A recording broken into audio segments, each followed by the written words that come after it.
Hi, I'm Elaine Burke and this is the Samsung Galaxy S5.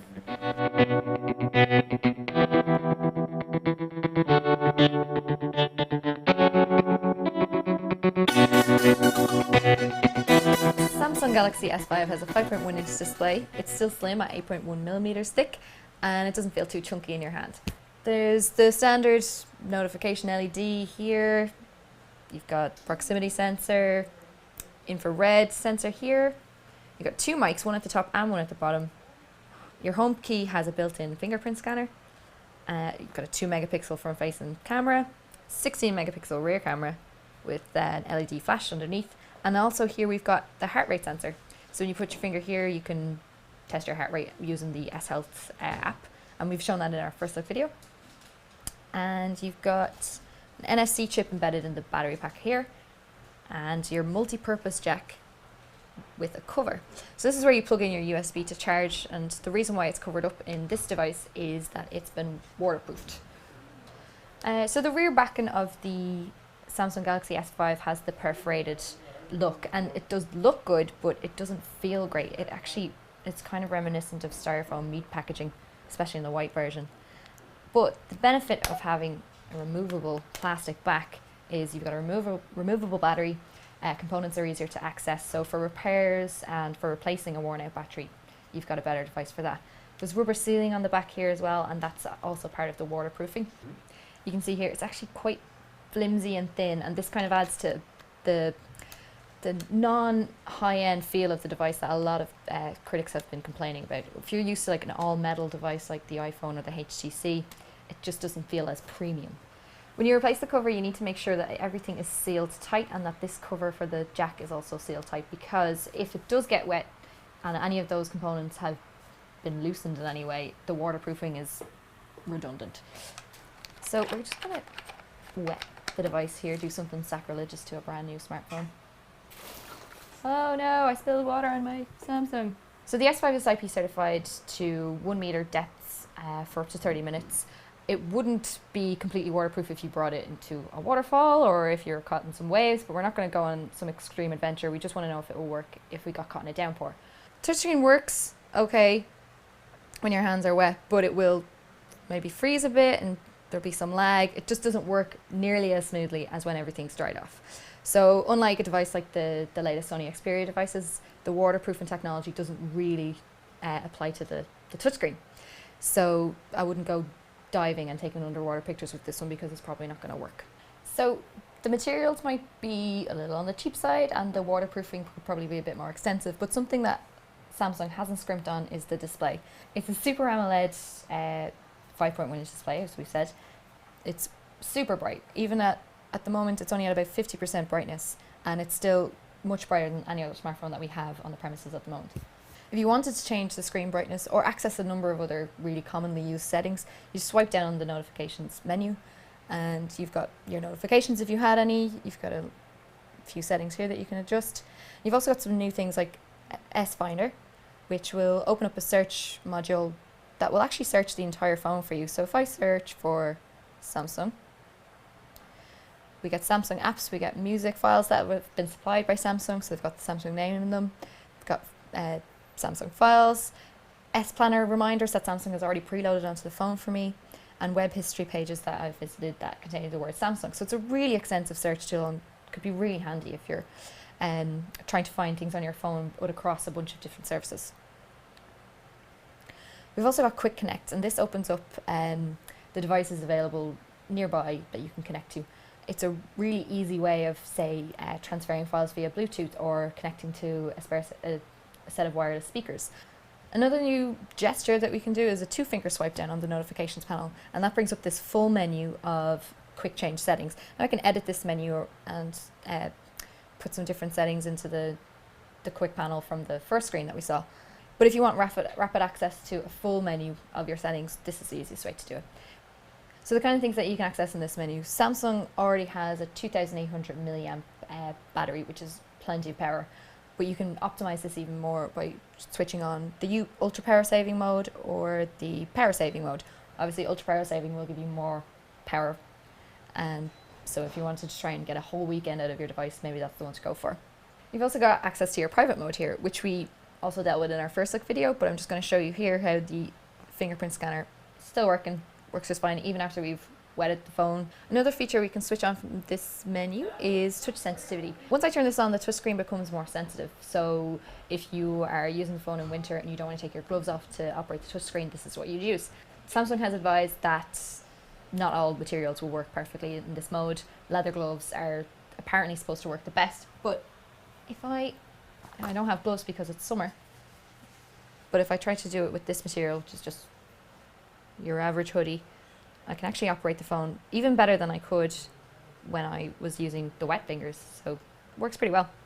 The ability to turn the setting on and off means that when you put the phone into your handbag or your pocket, it's not going to be ultra sensitive when you put it away, and it's probably not going to switch on and butt dial someone. So another feature for power users is the multi-window feature, and this will bring up a little tab on the side here that I can pop open that way, or alternatively you can hold down the back key to launch the multi-window feature. Yay! So say if I wanted to open the gallery and I wanted to open my files at once. So there's a selection of apps that you can open at the same time on the same screen, and you can resize the screen to suit your browsing needs, and you can swap these out from this list here. So I can open Chrome, Gmail, Hangouts, Maps, YouTube. There's a pretty good range of apps of things that you would use quite frequently that you can upload here or open up. So multi-window isn't something new if you have an S4 or a Galaxy Note, but something that is new is Toolbox. If I switch this on, we get this little icon on the top right. It's just 3 dots in a circle, fades out a little bit, it's quite subtle, but it stays no matter what screen I swipe to. If I open the app menu, it's still there. If I open an app, it's still there. And what this does is, if I tap it, it brings up some frequently used apps that you might just want to jump in and out of all the time. So you've got the camera app, the browser, voice recorder, note taker, and a calculator. This is really useful. Now you might have noticed in all of the swiping that I've been doing that there's something new if you swipe left. This is My Magazine, and it's a partnership between Samsung and Flipboard, which is a really handy magazine app that presents content from all manner of sources, social media and also news sources in a magazine style format. So My Magazine does this for you on the swipe left home screen of your Samsung S5. So I've just selected things that I'm interested in. Maybe I don't want to get some of these things, and I can choose what I want to see and what I don't want to see in that feed. We can also add some social accounts. So you can add your LinkedIn, your Google+, your Twitter, but you can't add in Facebook for some bizarre reason. So that's a pretty notable absence on this. This would be a competitor for something like HTC's Blink feed.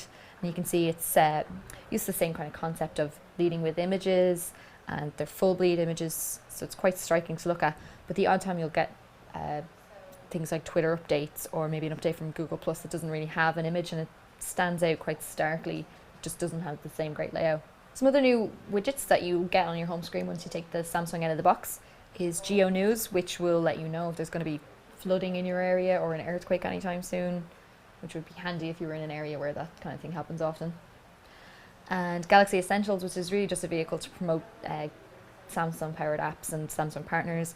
Galaxy Gifts is some free apps that are available on your Galaxy, but this is nothing that you can access through the Google Play Store either way. The best of these widgets is your S Health widget, which if I jump back here to the home screen, you can see my pedometer has been tracking my steps today, so it gives me that screen there, and I can also go to the lock screen and my steps are tracked there as well. So if I got up and walk around, and as long as I have the phone in my pocket, that will keep tracking and I don't really have to do anything to make it do that. If I tap the heart icon, I get the heart rate monitor, which we tested before. I'm going to see how it works now.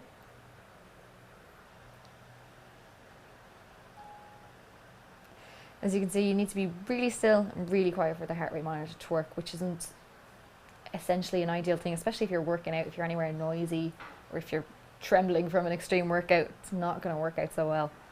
But if you have an accessory like the Galaxy Gear or Galaxy Gear Fit, you could make use of external heart rate monitors that can do this stuff for you. Going back to the main screen, we also have the exercise tracker. So there's a number of activities that this can track. running, walking, cycling, hiking. You can set a workout goal based on your distance, time, calorie, or training effect that you're trying to achieve. And you can add an audio guide which has kind of a robotic sounding voice. So if you're used to training with something like Nike's Fuel service, which has real people's voices training you on, it mightn't be a good upgrade for you. And then you can link to your music files and listen to your music as you train as well. So we'll get a workout going. We'll set a goal, say run a mile. Let's start. And that'll bring you to this screen, which is the information of your duration, your pace. You can switch the audio guide on and off as you go, control your music, and you can also take pictures and launch the camera app within the S Health app. So if you want to take a photo of where you're out running, you can do that too. This is all quite common features of a lot of fitness apps. This location button will actually bring you to a real-time information screen of tracking your run, and the duration and the remaining distance will also be highlighted there. If I press this lock button, the screen is locked and the touch screen won't activate. So if you're carrying the phone in a holder or whatever way you carry it while you run, it won't be activated once you have this locked screen on, which is a really nice little feature. And I have to unlock it by pressing down on one spot, so it's unlikely that you'll accidentally unlock it while you're out and about. A more welcome feature, on the other hand, would have been the ability to program workouts to have set intervals instead of just setting a goal and going at it. Another option using S Health is to track your food intake. So this actually opens up quite an extensive database. I was surprised myself by how many things there are already contained here. For example, what I ate today was 3 sausage rolls, because they were €1. And if I search for that, we actually get a few options. You've even got sausage rolls specifically from Super Value already stored into this database. And I just click to add my portion size,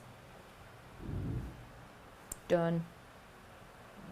And then we've got my breakfast tracked for the day, and then I can get the nutrition info for that, the calories per serving. And you can add a picture if you are Instagramming everything that you're eating and taking photographs of it. You can take your photos and add them to your food diary here. So if you're a fitness fanatic, something like this could be really handy. The app will also remember food that you've eaten frequently. I haven't updated this enough to know, and you can add your own food items as well. So to make the process go smoother and quicker in the long run. So that's the Samsung Galaxy S5. It's not a premium feeling smartphone, but it looks premium and it's got some highly rated apps.